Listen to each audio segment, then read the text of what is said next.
Hello guys and gals, and this is going to be part 14. Wait.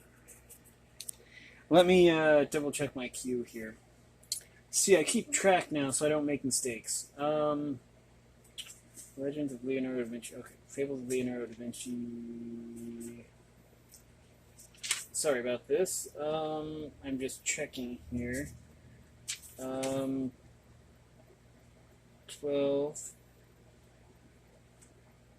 13, 14. Sorry about that. We are to, this is part 14. And the last story we read was the Bear Cub and the Bees, or something like that. Anyways, we are going to go over the copyright information first. This is a reading from the Fables of Leonardo da Vinci, and we are getting to the end of this series. I'm only estimating 3 or 4 more videos left in this series, and then we'll pick it up from somewhere else. And we'll probably pick up a different series at that. Anyways, this was interpreted and transcribed by Bruno Nardini, introduction by Margaret Meeks, and illustrated by Adriana Savoisi Mazza. Now, okay, but you see, we're already to here. The Bear Cub and the Bees. Okay. So that means that we are to the Willow and the Pumpkin, and this is a huge story, so I don't know exactly how far we'll get. Because as you can see, it takes up this page, this page, this page, and this page. So, yeah, I don't know exactly how far we'll get with this one, but we will start it. This is The Willow and the Pumpkin from the Fable Atlantic Code 67VB. Atlantic Code is, and we always check because I can never remember. Atlantic Code is located in Biblioteca Ambrosiana, Milan, Italy. So if you happen to be in Italy and you want to look up the actual manuscript, you can. Of course, it will be in Italian. And if it was in Italian, I probably couldn't read it because I don't speak Italian.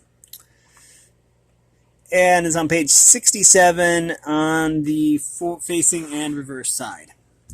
Okay, so it says, so we're going to take a look at this bird here, whatever it is. Okay, it says, once upon a time there was a poor willow that never had any joy of seeing its branches rising high in the sky. First there was a vine clinging to its trunk, and then another parasitic plant. There was always something to stop it from growing, and often it found itself broken and mutilated. Mustering all its energy, the willow began to dream, and then to think of the best way to free itself from its slavery. It thought and thought again, one by one, of all the plants in the world around it, and the particular demands of each one, so as to find one at last that would never need to support itself on a poor willow's branch. It brooded on this day after day until an idea flashed upon its mind, and it saw the light. Of course, the pumpkin. The willow shook its branches in delight. The pumpkin really was the ideal companion because it was more ready to prop up others than to be propped up itself. Having made its choice, the willow stretched its branches up to the sky in a hope to find some friendly bird would notice it. At that very moment, a magpie passed by. Okay. I do like magpies. Magpies are really, really smart birds. You should look them up sometime. At that very moment, a magpie passed by. Immediately, the willow called to him and said, "Sweet bird, I hope you have not forgotten the help I gave you a few days ago. It was one morning when a cruel, hungry falcon was trying to eat you, and you hid in my branches. And you remember, I hope, all the times you have rested on me when your wings were tired, and the pleasure you have had so often in my branches playing with your companions. For all these things, sweet bird, I hope you will not refuse me the favor I am about to ask of you. Here it is. I beg you to go in search of a pumpkin, and ask it to give you a few of its seeds, and I shall tell these seeds not to be afraid of me. When their shoots are born, I shall treat them as though they were my own sons. I implore you," added the willow, "choose your words carefully. Persuade the pumpkin to give you the seeds, and and the seeds to come with you willingly. You are a master of fine words, friend Magpie, and I have no need to tell you what to do. If you will do me this great favor, I shall be glad to let you build your nest in my branches and to guard it together with all your family, without asking you for any rent." Then the magpie made a pact with the willow, by which the latter promised most particularly not to allow either serpents or polecats among its branches. Polecats being skunks, by the way. It's kind of a vernacular thing. Regional colloquialism, polecat, skunk. So, and then he raised his tail and lowered his head and dived from the tree, putting all his weight on his wings, beating the swift moving air with rapid wings and using his tail as a rudder to steer right and left. He came at last to a pumpkin. "My respects to you," said the magpie to the pumpkin, "and my greetings," he added, many more fair and noble words, ending by asking for the seeds for which the willow longed. When he had obtained the seeds, he returned to his friend the tree, which welcomed him with joy. "Now you must plant them," said the willow. The magpie fluttered quickly to the ground, scratching the earth at the foot of the willow, took the seeds one by one with his beak, and planted them around the trunk.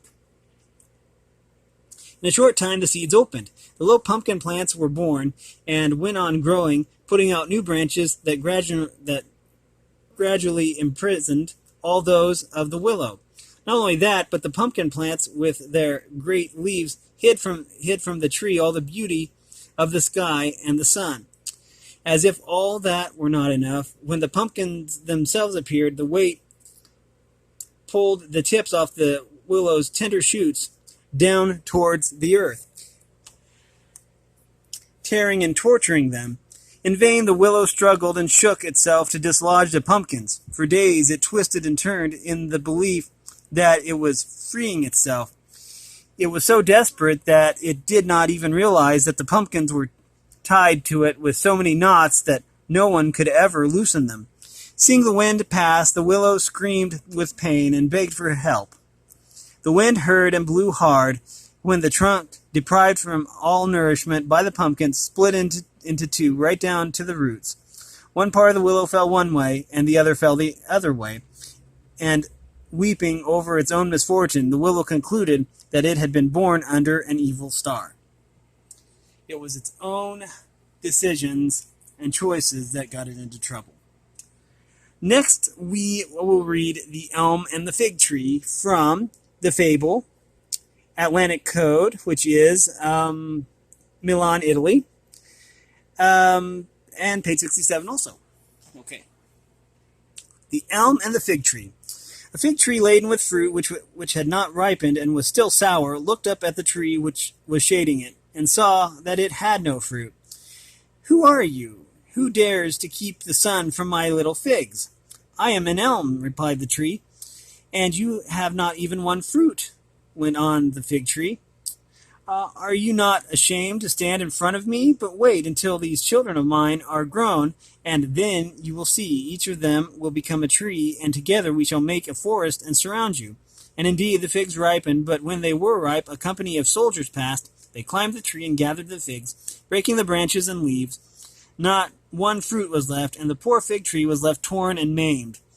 The elm, moved to pity, said, "O fig tree, how much better it would have been for you to not have had children. You would have not built up such vain hopes.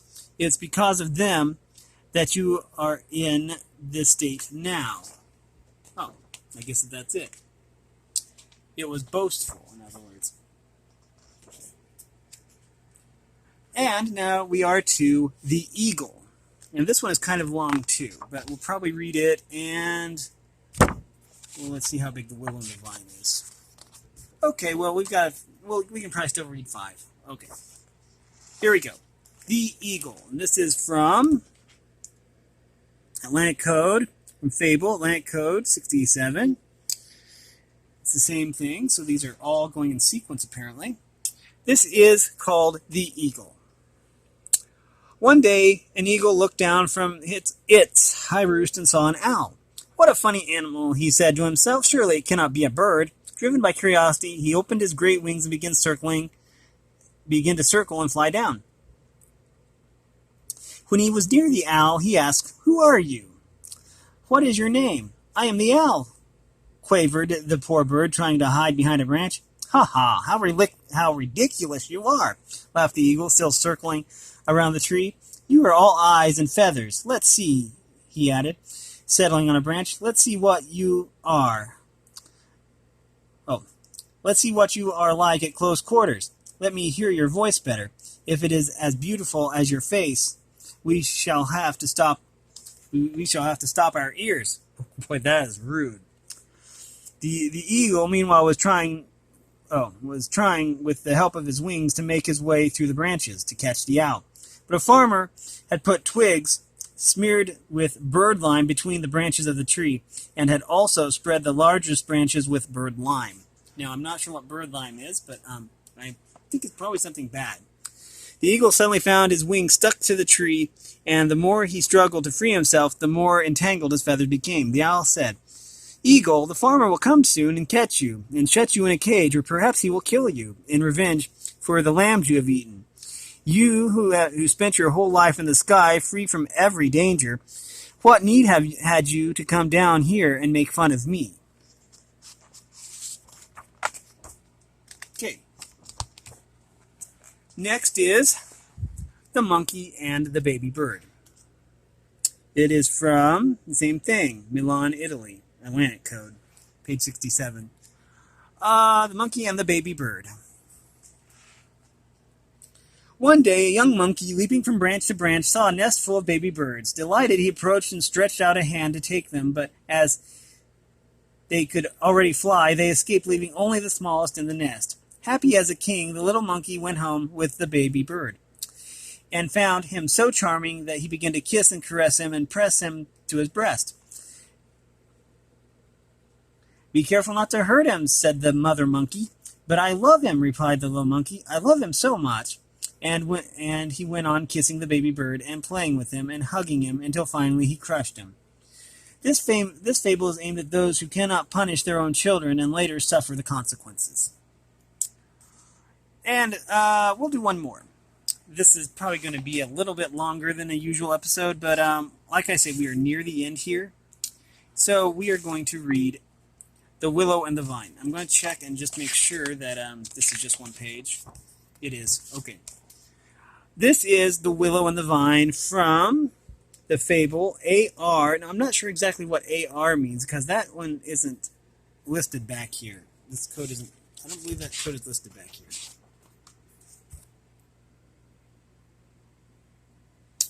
I'm not seeing an AR, but anyways, I don't know. So I don't know where this one is from, but it's that's the code. It says, "The willow is a tree with rapid and luxuriant growth. Its shoots lengthen visibly and are soon longer than those of any other tree. But one day, for the sake of company, the willow decided to marry the vine. 'You're mad,' said a friend. 'We willows are born to grow faster than any other tree. What will you do with a vine hanging onto you?' But the marriage took place all the same. The willow joined with the vine, and or rather allowed the vine to cling to its trunk. But the vine bore fine bunches of grapes, while the willow had no fruit.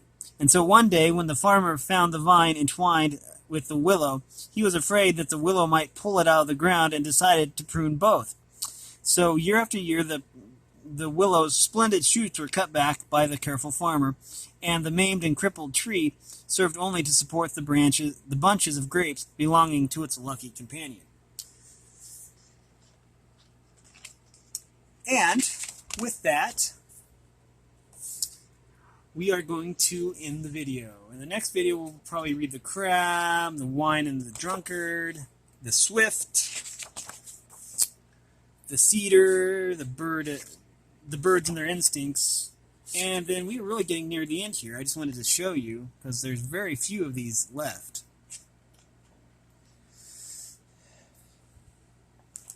But anyways, this has been The Fables of Leonardo da Vinci. And if you like this content, make sure you like and subscribe and ring the bell. Ring the bell so you know when I upload. I really appreciate all the support. All the information will be in the description below. And as always, thanks for watching, everyone, and have a great day.